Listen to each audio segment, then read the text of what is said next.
Ummanni Oromoo keessattuu warri loon horsiisee jiraatu faltii loonii irraa koboota tolfatee ibiddaaf itti fayyadama. Tuulaa kobootaa kanattu goomuu jedhama. Koboonni kan baxxeeffamu yookiin tolfamu yeroo birraan bari'u.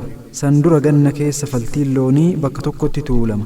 Tuulaan kun darbaa dhoqqee yookiin shamsoo jedhama. Darbaan faltii kun waqtii roobaa keessa walitti qabamuun birraan bariinaan baxxeeffama. Koboonni baxxeeffame kun akkaatuma aduu argateen goggoguun jala jalaa walitti qabamee tuulama. Erga tuulamee dhaabbata namaa irra yoo inni ol darbe faltiin jiidhaan gubbaan yabbifamee itti dibama. Akkuma baay'ina looniitiin baay'inni goomuu nama tokkoo kan nama biraa irra heddummaachuu danda'a.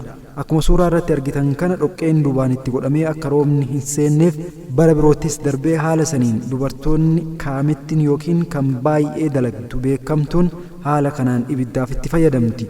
Namni loon hin qabne dallaa ollaa isaatii dhoqqee haratee shamsoo kaa'achuu ni danda'a. Namoonni loon hin qabne hedduu yoo ta'es dabareedhaan walii dabarsuun dhoqqee kana haranii walitti qabanii baxxeeffatu.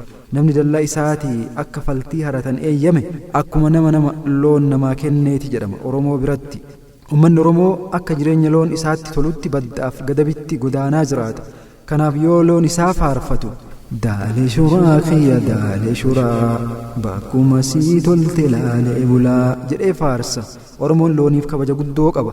Koboota kan baxxeeffatan ganna keessattuu naannoo baddaatti baay'inaan beekama. Sababni isaa naannoo kanatti qoraan ganna waan itti roobuuf boba'uu dhiisuu danda'a. Koboota birraa darbee walitti qabanii baxxeeffatan fuudhanii ibiddatti kaatu baddatti. Koboota baxxeeffame kana namoonni hedduun gabattis dhiyeessuun galii yeroo irraa argatantu mul'ata.